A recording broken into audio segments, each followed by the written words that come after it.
सबसे पहले मुख्य समाचार। नए मुख्यमंत्री की घोषणा होते ही भाजपा ने मनाया जश्न, ढोल पर थिरके भाजपाई। अंतर्राष्ट्रीय मानवाधिकार दिवस पर नुक्कड़ नाटक का हुआ आयोजन और ठंड से बचाव के लिए अलाव का किया निगम ने इंतजाम। This program is brought to you by VD Pharmaceuticals, Journey towards Health। दिन भर की खबरों के साथ बस्तर की बात में मैं हूं अमीन लीला। आइए बढ़ते हैं खबरों की ओर। रविवार को रायपुर में भारतीय जनता पार्टी की विधायक दल की बैठक आयोजित हुई। वहीं सर्वसम्मति से सरगुजा संभाग के कुनकुरी से विधायक विष्णु देव साय को भाजपा विधायकों ने अपना नेता मान लिया। इसके साथ ही एक हफ्ते का इंतजार खत्म हुआ और कई अटकलें को दरकिनार करते हुए भारतीय जनता पार्टी ने आदिवासी चेहरे पर विश्वास जताते हुए साय को सीएम घोषित कर दिया। इस बीच प्रदेश भर में भाजपा के कार्यकर्ताओं में उत्साह देखने को मिला। खासतौर पर आदिवासी बहुल बस्तर में भी एक अलग रौनक देखने को मिली। आदिवासी सीएम घोषित होने पर भाजपा ने आदिवासी इलाकों में अपनी पकड़ मजबूत कर ली है। गौरतलब है कि सरगुजा संभाग में 14 की 14 सीट भाजपा ने जीती है। वहीं बस्तर संभाग की 12 में से 8 सीटों पर भाजपा ने कब्जा किया है। विष्णु देव साय तत्कालीन अविभाजित मध्य प्रदेश में सन 1979 में बगिया ग्राम पंचायत के पंच के रूप में अपने राजनीतिक जीवन की शुरुआत की थी। साय सन 1990 में ग्राम पंचायत बगिया के निर्विरोध सरपंच चुने गए थे। साय सन 1990 में ही पहली बार तपकरा विधानसभा क्षेत्र से विधायक बने। सन 1999 से रायगढ़ से वे सांसद चुने गए और इसके बाद लगातार 3 बार और सांसद चुने गए। उन्होंने लोकसभा क्षेत्र रायगढ़ से सन 1999 में 13वीं लोकसभा, 2004 में 14वीं लोकसभा, सन 2009 में 15वीं लोकसभा और 2014 में 16वीं लोकसभा के सदस्य के रूप में उल्लेखनीय कार्य किए थे। विष्णु देव साय ने 27 मई 2014 से 2019 तक केंद्रीय राज्य मंत्री के रूप में इस्पात, खान, श्रम और रोजगार मंत्रालय का दायित्व भी संभाला था। छत्तीसगढ़ के मुख्यमंत्री विष्णु देव साय का जन्म 21 फरवरी सन 1964 को छत्तीसगढ़ के जशपुर जिले के फरसाबहार विकासखंड के ग्राम बगिया में हुआ है। उनके पिता स्वर्गीय रामप्रसाद साय और माता जसमनी देवी साय है। विष्णु देव साय ने जशपुर जिले के कुनकुरी से अपनी हाई सेकेंडरी की शिक्षा पूरी की। उन्हें पूरे परिवार के राजनीतिक का अनुभव मिला। उनके बड़े पिताजी स्वर्गीय नरहरि प्रसाद साय, स्वर्गीय केदारनाथ साय लंबे समय से राजनीति में थे। स्वर्गीय नरहरि प्रसाद लौलूंगा और बगीचा से विधायक और बाद में वे सांसद भी चुने गए थे। केंद्र में संचार राज्य मंत्री के रूप में भी उन्होंने अपनी सेवाएं दी थी। स्वर्गीय केदारनाथ साय तपकरा से विधायक रहे थे। विष्णु देव साय के दादा स्वर्गीय बुद्धनाथ साय भी सन 1947 से सन 1952 तक विधायक रहे थे। छत्तीसगढ़ में भाजपा सरकार के नए मुख्यमंत्री विष्णु देव साय को बनाए जाने पर बस्तर संभाग मुख्यालय जगदलपुर में भाजपा कार्यकर्ताओं नेताओं ने जमकर खुशियां मनाई। भाजपा जिला कार्यालय में जश्न का माहौल देखने को मिला। जोरदार आतिशबाजी के साथ भाजपा कार्यकर्ताओं के साथ मिठाइयां बांटी गई और ढोल नगाड़े में जमकर हर कार्यकर्ता थिरक रहा था। रविवार शाम को नए मुख्यमंत्री विष्णु देव साय के नाम की घोषणा होने के बाद बड़ी संख्या में भाजपाई कार्यालय में एकत्रित हुए और खुशियां मनाई। बधाई देने का सिलसिला देर शाम तक चलता रहा। भाजपा जिलाध्यक्ष रूप सिंह मंडावी ने कहा कि प्रदेश में पहली बार आदिवासी वर्ग से मुख्यमंत्री भाजपा ने चुना है। यह अत्यंत हर्ष का विषय है। वहीं श्रीनिवास राव मद्दी ने कहा कि नए मुख्यमंत्री विष्णु देव साय के नेतृत्व में छत्तीसगढ़ में विकास के नए आयाम स्थापित होंगे। मुख्यमंत्री बनने के बाद भारतीय जनता पार्टी के प्रदेश कार्यालय कुशाभाऊ ठाकरे परिसर में प्रथम आगमन पर सीएम विष्णु देव साय का जगदलपुर विधायक किरण देव ने स्वागत अभिनंदन भी किया। वहीं शुभकामनाएं देकर उनका मुंह मीठा भी कराया। आप लोगों ने देखा होगा, देश में पहली बार राष्ट्रपति और वो भी आदिवासी महिला को मिला है। ये भारतीय जनता पार्टी चिंता करती है। हमारे छत्तीसगढ़ में भी पहली बार एक आदिवासी को मुख्यमंत्री का दायित्व दिया है भारतीय जनता पार्टी ने। सरगुजा बस्तर के साथ साथ पूरे छत्तीसगढ़ का सर्वांगीण विकास होगा। माननीय मुख्यमंत्री जी बहुत ही सरल, सौम्य और मिलनसार व्यक्ति है। काफ़ी उनको अनुभव है, इसलिए छत्तीसगढ़ की जनता को अब चिंता करने की आवश्यकता नहीं है। उनको एक अच्छा मुख्यमंत्री छत्तीसगढ़ को मिला है। हम उन्हें भी बधाई देते हैं और छत्तीसगढ़ वासियों को भी बधाई देते हैं। देखिए, इसकी बैठक चल रही है, वो विधायक दल और हमारे जो पर्यवेक्षक आए हैं वो अभी तय करेंगे। बैठक चल रही है, निश्चित ही आप सभी को भी इसकी सूचना बहुत जल्द मिल जाएगी। देखिए, बस्तर और सरगुजा मिलाकर 29 आदिवासी सीटें, जिसमें से 17 हमको मिला है। निश्चित ही भारतीय जनता पार्टी में एक अहम भूमिका बस्तर का भी और सरगुजा का भी है। पहले भी यहाँ से छत्तीसगढ़ शासन में पूर्व डॉक्टर रमन सिंह के कार्यकाल में मिला था। निश्चित ही ये पार्टी का निर्णय है, विधायक दल का निर्णय होगा और ये मुख्यमंत्री जी का विशेष अधिकार है। आज मैं केंद्रीय नेतृत्व को धन्यवाद देना चाहता हूँ, माननीय प्रधानमंत्री जी का, नड्डा जी का, जो बस्तर के आदिवासी बाहुल क्षेत्र है और ऐसे में एक आदिवासी का मुख्यमंत्री बनना हमारे लिए बहुत ही हर्ष का विषय है। और मैं निश्चित रूप से सोचता हूँ जो विकास की गाथा डॉक्टर रमन सिंह जी ने 15 वर्ष लिखी है, उसको आगे बढ़ाने के लिए जो एक उचित निर्णय लिया गया, ऐसे में जो बहुत अनुभवी लगातार सांसद रहे, केंद्रीय मंत्री रहे और प्रदेश के अध्यक्ष रहे विष्णुदेव साय जी का मुख्यमंत्री बनना हम सब कार्यकर्ताओं के लिए हर्ष का विषय है। और प्रधानमंत्री जी का, मैं नड्डा जी का और सभी केंद्रीय नेतृत्व का मैं इसमें आभार व्यक्त करना चाहता हूँ। निश्चित रूप से देखिए, मुझे ऐसा आशा है, मंत्री बनाने का जो विशेष अधिकार है हमारे मुख्यमंत्री जी का रहता है, लेकिन मैं ये कहना चाहता हूँ कि जिस ढंग से पिछले बार कांग्रेस ने बस्तर को ठगा है, 12 में 12 सीट उनके पास थी, उसके बाद सिर्फ एक ही मंत्री था हमारे पूरे बस्तर से, लेकिन उसके पहले के टर्म में हम सिर्फ 4 सीटें जीते थे, लेकिन 2 मंत्री थे हमारे पास। यह सब चीज़ें इंगित करती है कि भारतीय जनता पार्टी बस्तर का विकास के लिए, बस्तर के जो हित की ध्यान रखती है, वो एकमात्र पार्टी है भारतीय जनता पार्टी। आज भारतीय जनता पार्टी के माध्यम से मुख्यमंत्री का चयन किया गया है, जिसमें बहुत ही अनुभवी और जुझारू, सरल, मृदुभाषी और बहुत ही अनुभवी सम्माननीय विष्णुदेव सिंह साय जी को मुख्यमंत्री के रूप में निर्वाचित किया गया है। और इससे हमें बहुत ही हर्ष हो रहा है कि एक ऐसे सरल व्यक्ति को भी आज मुख्यमंत्री के रूप में नवाजा गया है। और आने वाला समय बहुत ही, जो अभी महिलाओं को हर तरफ से असुरक्षित और महसूस कर रही थी, वो आने वाला समय महिलाएं अब सशक्त होगी और अपने आप को सुरक्षित महसूस करेगी। हम सम्माननीय मुख्यमंत्री जी को बहुत बहुत बधाई देना चाहते हैं और वो इसी तरह, जिस तरह उन्होंने पूरा जीवन एक संघ और संगठन के माध्यम से भारतीय जनता पार्टी को आज यहाँ तक पहुँचाया है, वैसे ही उनका कार्यकाल भी वैसे ही 5 साल बहुत ही अच्छे से रहे। ऐसा हम महिलाएं, बहनें, भारतीय जनता पार्टी की महिला मोर्चा और भारतीय पूरे छत्तीसगढ़ की मातृशक्ति ऐसी अपेक्षा रखती है और वो हम महिलाओं के उस पे खरे उतरे, इन्हीं विश्वास के साथ आज बहुत ही हर्ष का विषय है। भारतीय जनता पार्टी जगदलपुर के कार्यालय में हमारी मातृशक्ति भी आई है जश्न मनाने के लिए, उनकी खुशी को जाहिर करने के लिए। अपने अपने हिसाब से हर लोग बहुत ही उत्साहित है। भारतीय जनता पार्टी महिला मोर्चा का हमेशा ही योगदान रहा है और महिला मोर्चा ने हर घर घर जाके उन माताओं को समझाया है। भारतीय जनता पार्टी की सरकार में जब सरकार थी तो हम बहनें बहुत ही मतलब हर तरह से सशक्त थी, उनके पास रोजगार भी था और सशक्त थी, तो हम वो समझाए। और उसके बाद जो मातृवंदन योजना, जो मोदी जी की गारंटी, जो 12,000 रुपये हम माताओं को मिलेगा, वो भी हम घोषणा पत्र के माध्यम से उन महिलाओं को समझाए। और आज आंकड़ा, जो वोट प्रतिशत का आंकड़ा है, वो पुरुषों से ज़्यादा महिलाओं की है। कहीं ना कहीं महिला मोर्चा महिलाओं से संपर्क की है और अब मातृशक्ति और माताएं बहनें जागरूक हुई हैं और अपने मत का प्रयोग करने में वो भरपूर वो सफल रही हैं। इसलिए हम महिला मोर्चा उन माताओं बहनों को बहुत बहुत धन्यवाद देते हैं। आज छत्तीसगढ़ विधानसभा भवन में विधायक की जिम्मेदारी की प्रथम चरण के साथ दस्तावेजीकरण का जगदलपुर विधायक किरण देव ने कार्य संपन्न किया।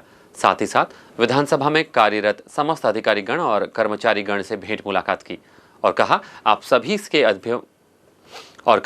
आप सभी के अभिवादन के लिए धन्यवाद। मैं जगदलपुर विधानसभा के समस्त देवतुल्य जनता का आभार करता हूं जिन्होंने मुझे ये दायित्व सौंपा है। छत्तीसगढ़ प्रदेश अध्यक्ष और सांसद बस्तर दीपक बैज ने अपने साथी सांसद तेलंगाना प्रदेश कांग्रेस अध्यक्ष और वर्तमान नवनिर्वाचित तेलंगाना के मुख्यमंत्री रेवंत रेड्डी से लोकसभा में सौजन्य मुलाकात कर तेलंगाना में सरकार बनने एवं मुख्यमंत्री बनने पर श्री बैज ने रेवंत रेड्डी को हार्दिक बधाई और शुभकामनाएं प्रेषित की। एसएसपी जितेंद्र सिंह मीणा का हुआ प्रमोशन, 5 साल के लिए बनाए गए सीबीआई के डीआईजी। भारत सरकार ने वरिष्ठ पुलिस अधीक्षक जितेंद्र सिंह मीणा को सीबीआई के डीआईजी के रूप में नामित किया है। यह महत्वपूर्ण नियुक्ति न्यायिक और पुलिस विभाग के बीच सुरक्षा और न्याय सेवाओं को मजबूती प्रदान करने का प्रयास है। डीआईजी मीणा को उच्च गुणवत्ता वाली प्रशासनिक क्षमताओं और अनुभव के लिए जाना जाता है, जो उन्हें सीबीआई के नेतृत्व के लिए सही चयन बनाता है। आईपीएस के ऑफिसर जितेंद्र सिंह मीणा को केंद्रीय अन्वेषण ब्यूरो यानी सीबीआई में उप महानिरीक्षक यानी डीआईजी के रूप में नियुक्त किया गया है। आदेश में कहा गया है कि छत्तीसगढ़ कैडर के 2007 बैच के आईपीएस अधिकारी मीणा को 5 साल की अवधि के लिए सीबीआई में नियुक्त किया गया है। उनके अलावा 4 पुलिस अधीक्षक को संघीय जांच एजेंसी में नियुक्त कर दिया गया है। क्राइस्ट कॉलेज जगदलपुर और राष्ट्रीय मानवाधिकार अपराध नियंत्रण ब्यूरो ने अंतर्राष्ट्रीय मानव अधिकार दिवस मनाया। दलपत सागर परिसर पर पहचान मेरा सम्मान मेरा अधिकार थीम लेकर नुक्कड़ नाटक के माध्यम से मानव अधिकारों के बारे में जागरूकता कार्यक्रम का आयोजन किया गया। क्राइस्ट कॉलेज जगदलपुर के छात्रों के द्वारा, जिसका मुख्य केंद्र ट्रांसजेंडर रहे। राष्ट्रीय मानवाधिकार अपराध नियंत्रण ब्यूरो के संभागाध्यक्ष श्री जगमोहन सोनी ने मानवाधिकार के मुख्य उद्देश्य सम्मान, समानता और स्वतंत्रता के बारे में उपस्थित लोगों के अंदर जागरूकता लाई। आयोजन के दौरान क्राइस्ट कॉलेज जगदलपुर और राष्ट्रीय मानवाधिकार अपराध नियंत्रण ब्यूरो की पूरी टीम और शहर के अनेक नागरिक काफी संख्या में मौजूद थे। मानव अधिकार के विषय में राष्ट्रीय मानवाधिकार अपराध नियंत्रण ब्यूरो के राष्ट्रीय अध्यक्ष नई दिल्ली से डॉक्टर रणधीर कुमार ने बताया किस प्रकार मानव तस्करी और मानव शोषण होता है और उसकी बचाव के लिए स्वयं को जागरूक और हमारे समाज में जागरूकता लाना बेहद जरूरी है। सन 1945 में मानव के द्वारा सबसे बड़ी आपदा बनाई गई आपदा को लाया गया था। वो था अमेरिका ने हिरोशिमा और नागासाकी पे जो बॉम्ब डाला था। लगभग 1,29,000 लोगों की जानें गई। और मानव जाति मानवों को मारने के लिए नहीं बना है। इस चीज को संज्ञान में लेते हुए यूनेस्को और संयुक्त राष्ट्र ने कहा कि अब कोई भी व्यक्ति मानव जाति के खिलाफ अगर ऐसा कोई करता है तो उसके खिलाफ हम सबसे पहले खड़े रहेंगे। और लोगों में जागरूकता जगाने के लिए सन 1948 से चालू हो गई और इसे भारत में पहुंचते पहुंचते कितने वर्ष लग गए होंगे शायद हम में से किसी को नहीं पता। भारत को 1993 में याद आया कि शायद भारत में भी ऐसे कई मानव रहते हैं जिनको शोषित किया जाता है। ऐसे बॉम्ब गिरा के शोषित नहीं करते, लेकिन अलग अलग तरीके। अपना परिचय देते बताएंगे ना। मेरा नाम आर्य महापात्र है। मैं क्राइस्ट कॉलेज का छात्र हूं और आज हम सभी छात्र यहाँ पर ह्यूमन राइट्स के डे के दिन हम यहाँ पर ट्रांसजेंडर की तरफ से कुछ अपने दृश्य दिखाएंगे कि उनके साथ क्या अन्याय होता है और उनको कैसा लगता है जब उनकी बेइज्जती होती है, मतलब उनको कैसे ट्रीट किया जाता है। परिचय देंगे और बताएंगे आज क्या कार्यक्रम हो रही है। जी, मेरा नाम प्रतीक्षा पटनायक है। हम क्राइस्ट कॉलेज जगदलपुर से आए हैं और आज ह्यूमन राइट्स डे के अवसर पर हम यहाँ एक नुक्कड़ नाटक का प्रदर्शन करने आए हैं। इस नुक्कड़ नाटक का जो उद्देश्य है वो ये है कि हम चाहते हैं ट्रांसजेंडर्स को उनको सम्मान मिले और समाज में समान अधिकार मिले। जैसे इस कार्यक्रम में हमारा एक स्लोगन है, मिल गई संवैधानिक सौगात भारतीय नागरिक के रूप में, कब मिलेगी बुनियादी अधिकार भारतीय नागरिक के रूप में। तो हम ये चाहते हैं कि अगर इस नाटक के बाद कोई भी किसी ट्रांसजेंडर को देखे वो सम्मान की नज़र से देखे, उन्हें भी समान अधिकार मिले कि वो भी हमारे ही तरह एक सामान्य नागरिक है। हाथ पैर तो तुम्हारे सही सलामत है, तो कहीं काम धंधा ढूंढ के क्यों नहीं खाते हो? कहीं से भी आ जाते हो मांगने। चले जाओ यहाँ से। हाँ, ये नहीं क्यों यही बोलते हैं ना लोग। अब देखो क्या होता है जब काम मांगने जाते हैं।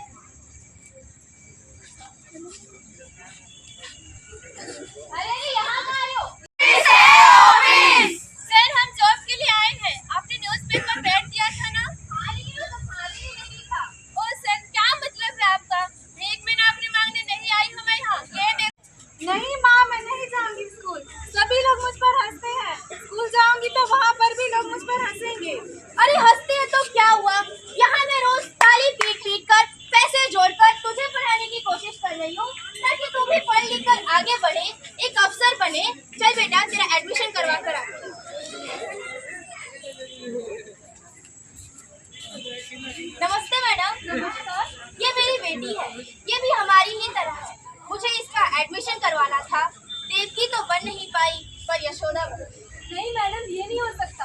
हम आपके बच्चे का एडमिशन यहाँ नहीं कर सकते। बाकी पेरेंट्स शिकायत करेंगे और हमारे स्कूल की रेपुटेशन खराब हो जाएगी। छत्तीसगढ़ कर्मचारी अधिकारी फेडरेशन ने गुरुवार को जगदलपुर के नवनिर्वाचित विधायक किरण देव से और चित्रकूट के नवनिर्वाचित विधायक विनायक गोयल से सौजन्य भेंट कर विधायक निर्वाचित होने की शुभकामनाएं प्रेषित की। वहीं नए सरकार से कर्मचारियों की 4% लंबित महंगाई भत्ता और महंगाई भत्ते की एरियर्स राशि और समस्त कर्मचारियों की वेतन विसंगति के लिए गठित पिंगुआ कमेटी की रिपोर्ट सार्वजनिक करने की अपेक्षा भी की। इस अवसर पर बस्तर जिले के विभिन्न कर्मचारी संगठनों के पदाधिकारी उपस्थित थे। मैं गजेंद्र श्रीवास्तव, अध्यक्ष छत्तीसगढ़ कर्मचारी अधिकारी फेडरेशन बस्तर संभाग जगदलपुर। आज हम समस्त कर्मचारी बस्तर जिले के 35 कर्मचारी संगठन जो नवनिर्वाचित माननीय विधायक श्री किरण देव जी को बधाई देने के लिए यहाँ पे आए थे और हम उनसे आशा करते हैं, उनकी सरकार से आशा करते हैं कि हम कर्मचारियों की जो विगत सरकार में हमारी लंबित मांगे हैं उन्हें जल्द से जल्द सरकार पूर्ण करें, जिसमें हमारे जो महंगाई भत्ते की एरियर्स की राशि है वह बहुत लंबी राशि है, उसे मिले और वेतन विसंगति के लिए जो पिंगुआ कमेटी का जो गठन किया गया था पिछली सरकार में, इसकी रिपोर्ट को सार्वजनिक कर सारे कर्मचारियों की वेतन विसंगति को दूर की जाए। मैं कैलाश चौहान, संभाग प्रभारी कर्मचारी अधिकारी फेडरेशन। आज हम लोग जगदलपुर के नवनिर्वाचित विधायक किरण देव जी से मिलने आए थे और हम आशा करते हैं कि जो भारतीय जनता पार्टी के घोषणा पत्र में जो कर्मचारियों के लिए जो मांगें उन्होंने घोषणा की हैं वो पूरी हो। जो हमारा डीए रुका हुआ है 5% अभी जो चुनाव आयोग ने हमें अनुमति दी है वो पूर्ण हो और जो सारे कर्मचारी संगठन की जो वेतन विसंगतियाँ हैं वो दूर हो, ऐसी आशा और विश्वास के साथ हम आज उनको बधाई देने आए थे और हमारा पूरा कर्मचारी फेडरेशन आज यहाँ पर मिलने हुआ है। क्या उम्मीद करते हैं कि अब बीजेपी गवर्नमेंट आए तो धरने में बैठने की आवश्यकता ना पड़े? देखिए, सरकार तो सरकार होती है, क्योंकि सरकार के पास यदि बजट होता है तो सरकार जरूर कर्मचारी को देती है, लेकिन पिछले लगातार 4 सालों में हमने बहुत धरना किया, सिर्फ डीए और एचआरए के लिए धरना किया, जबकि इसके पूर्व जो भारतीय जनता पार्टी सरकार थी उसमें हमने कभी डीए एचआरए के लिए कम से कम धरना तो नहीं किया था। और पदोन्नति और ये जो अन्य मांगों के लिए जैसा उन्होंने कमेटी बनाई है, हम आशा करते हैं कि इस कमेटी पर खरे उतरेंगे और हमारे कर्मचारी संगठन की मांग पूर्ण होगी। सर्द मौसम का पहला सुहाना घना कोहरा आजकल सुबह बस्तर संभाग के जिला मुख्यालय जगदलपुर में देखने को मिल रहा है। पहली बार इस मौसम का इस तरह नज़ारा देखने को मिला, जिससे सुबह सैर सपाटा करने वाले लोगों ने इसका आनंद लिया और लोगों से इस मौसम का आनंद लेने की बात कही। सुबह उठे और सेहत और प्रकृति का आनंद लें। छत्तीसगढ़ मौसम विभाग से प्राप्त पूर्वानुमान के अनुसार प्रदेश के अन्य जिलों में भी ठंड और शुष्क हवाओं का आगमन प्रारंभ होने की संभावना है। इसके कारण प्रदेश में न्यूनतम तापमान में गिरावट होने की भी संभावना है। प्रदेश में बादल के पूर्णतः छट जाने की संभावना है। इसके कारण अधिकतम तापमान में वृद्धि संभावित है। प्रदेश में मौसम शुष्क रहने की संभावना व्यक्त की गई है। कृष्णा मलावी, ऐसा मौसम बहुत कम देखने को मिलता है। जी। ऐसा मौसम देखने से क्या है, मिलने से शरीर को एनर्जी मिलता है, ठंड का पता ही नहीं चलता है। हाँ। ऐसा खुशनुमा मौसम साल में कभी कभार एक आध दो बार आता है। आप डेली लाल बाग आते हैं? मैं डेली लाल बाग आता हूँ। ऐसा मौसम देखने को मिला था इस बार? मिलता है एक आध बार, जी। साल 1.5 साल में एक आध बार ऐसा मौसम आता है, बाकी तो नहीं होता है। कैसा लग रहा है आप लोग? बहुत एनर्जी फील हो रहा है, ऐसा लग रहा है थकान महसूस ही नहीं हो रहा है। मेरा नाम नरेंद्र पहाड़ी है जी, और मैं लालबाग पत्थरगुड़ा में रहता हूँ जी, और मैं प्राय प्रतिदिन है ना ये लालबाग के मैदान में घूमने आता हूँ जी। तो हर दिन देखता हूँ कि धूप निकला हुआ रहता है, लेकिन आज का जो मौसम है ना, कोहरा छाया हुआ है और इतना खूबसूरत मौसम है और घूमने वाले भी पूरे जो हैं यहाँ पे बड़ा आनंद उठा रहे हैं और मैं भी बड़ा इसका आनंद ले रहा हूँ और प्राय मैं हर दिन आता हूँ। लेकिन आज के समान मौसम जो है ना देखने को नहीं मिला है। ऐसी अगर मौसम रोज रहे तो घूमने वाले लोगों को बड़ा ही आनंद आ जाएगा। जो एक्सरसाइज करते हैं, घूमते हैं, कसरत करते हैं या जिम में जाते हैं, उन लोगों के लिए बहुत। यहाँ देखिए बहुत सारे लोग अभी दौड़ भी रहे हैं और मैं भी प्रयास कर रहा हूँ थोड़ा सा घूमने का। जी, समय का पता चल रहा है क्या कोहरा के कारण? नहीं सर, कोहरा के कारण समय का बिल्कुल भी पता नहीं चल रहा है। मैं तो क्या है कि बस सुबह निकलने वाला था, लेकिन कोहरा के लिए रुका हुआ था। लेकिन अभी तो ऐसा लग रहा है कि बिल्कुल सुबह 5 या 6 बजा हुआ ऐसा महसूस हो रहा है। जी जी जी जी। मैं लाल बाग अक्सर आया करता हूँ, सुबह सुबह निकलता हूँ, बच्चों को पहले स्कूल छोड़ता हूँ, उसके बाद इधर लाल बाग आते हैं यहाँ पे इस बार कोहरा ये पहली बार है जगदलपुर में जो बेहतर पड़ रहा है। उसके साथ यहाँ पे जब कोहरा पड़ता है तो इसमें कुछ अजीब तरह की खुशनुमा चीज़ें जो है वो दिखती हैं, क्योंकि इसमें लगता है कि एनर्जी कुछ ज़्यादा सही है। लोगों को अच्छा भी लगता है, हम लोग भी जब इसमें दौड़ते हैं या खेलते हैं या यहाँ समय बिताते हैं तो ऐसे मौसम में सब अच्छा लगता है। अभी क्या समय हुआ होगा? इस समय करीब जो है 8 बज रहे होंगे जी। 8 बजे का समय है और कोहरा एकदम छाया हुआ है चारों तरफ। दिखना ये मान के चले कि 100 मीटर तक देखना मुश्किल सा हो रहा है। नगर निगम जगदलपुर ने ठंड से बचाव हेतु अलाव का जगह जगह व्यवस्था किया है। जगदलपुर नगर निगम के द्वारा हर वर्ष की भांति इस वर्ष भी जगदलपुर में निवासरत एवं बाहर से आए हुए यात्रियों के लिए अलाव की व्यवस्था की है। हम आपको बता दें, पिछले कुछ दिनों से जगदलपुर शहर में ठंड लगातार बढ़ रही है, जिसे देखते हुए नगर निगम के द्वारा जगदलपुर शहर में 5 अलग अलग जगह पर अलाव की व्यवस्था की गई है। नगर निगम के कर्मचारियों के द्वारा मीडिया को और क्या क्या जानकारी दी गई, सुनते हैं। नगर निगम जी, ये हाँ बताइए क्या हो रहा है अभी? ये आग जला रहे हैं अलाव के लिए। आज जो आज से शुरू करा, हर साल की बाकी इस साल भी आज से शुरू कर रहा है। जी जी। तो जगदलपुर में कहाँ पे करवा? यहाँ दंतेश्वरी मंदिर, हॉस्पिटल पीछे और सामने, बस स्टैंड, रैन बसेरा, 5 जगह जलवाते। एक लकड़ी की वजन कितनी रहती होगी? जैसे 70 किलो के लगभग रहते हैं, क्योंकि रोज डालते हैं। हाँ हाँ। और रात भर करते हैं, यहाँ पर सोने वाले हैं। जी जी। अच्छा, ये जैसे अभी टायर वायर लगा के जला रहे हैं, इसके लिए कुछ प्रतिबंध नहीं है? क्योंकि धुआं जैसे क्या है, ऐसा जलाने के लिए थोड़ा सा इतना टुकड़ा सा टायर और जलाया जाता है, क्योंकि वो पकड़ ले आगे, क्योंकि मोटी लकड़ी है। जी जी जी। और उसके लिए छोटा सा एक टायर का टुकड़ा जो साइकिल का टायर में अटैच क्यों रहता है, उसको डालना पड़ता है, इसलिए वो होता है। नहीं, जैसे प्रदूषण फैल रहा है, आप भी देख रहे होंगे, जैसे एकदम धुआं निकल रहा है। ये वो तो अभी बुझ जाएगा, कागज भी डाल रहे हैं, कागज की वजह से है। जी जी जी जी, कागज की वजह से और कुछ नहीं। ऐसा परिचय देंगे ना। तपेश साहू जगदलपुर से। ये जो नगर निगम के द्वारा अलाव जलाया गया ठंड से बचने के लिए, कैसा लगता है आप लोगों को? अच्छा लग रहा है, निगम की ओर से जलाया गया है, बहुत बढ़िया लग रहा है अलाव। कितने दिन हो गए ठंड पड़ रही है जगदलपुर में भी? कम से कम 15 दिन से ज़्यादा हो गया सर। ये जैसे आज अलाव जलाए, पहले जलाना था क्या इनको? नहीं, ठीक है, अभी ठंड बढ़ गई है तो इस हिसाब से अभी ठीक है जलाना। और पहले जला देना? नहीं, ठीक है सर, अभी ठीक है। आप इसका लाभ लिए क्या? चल कहीं पे भी रुक जाते हैं, कर ले लेते हैं लाभ। आइए चलते चलते एक बार फिर से नजर डालते हैं आज की हेडलाइंस पर। सबसे पहले मुख्य समाचार। नए मुख्यमंत्री की घोषणा होते ही भाजपा ने मनाया जश्न, ढोल पर थिरके भाजपाई। अंतर्राष्ट्रीय मानवाधिकार दिवस पर नुक्कड़ नाटक का हुआ आयोजन और ठंड से बचाव के लिए अलाव का किया निगम ने इंतजाम। बस्तर की बात में आज बस इतना ही। कल आपसे फिर होगी मुलाकात कुछ और ताजा तरीन खबरों के साथ। तब तक के लिए हमें दीजिए इजाजत। नमस्कार। This program was brought to you by VD Pharmaceuticals. Journey towards health.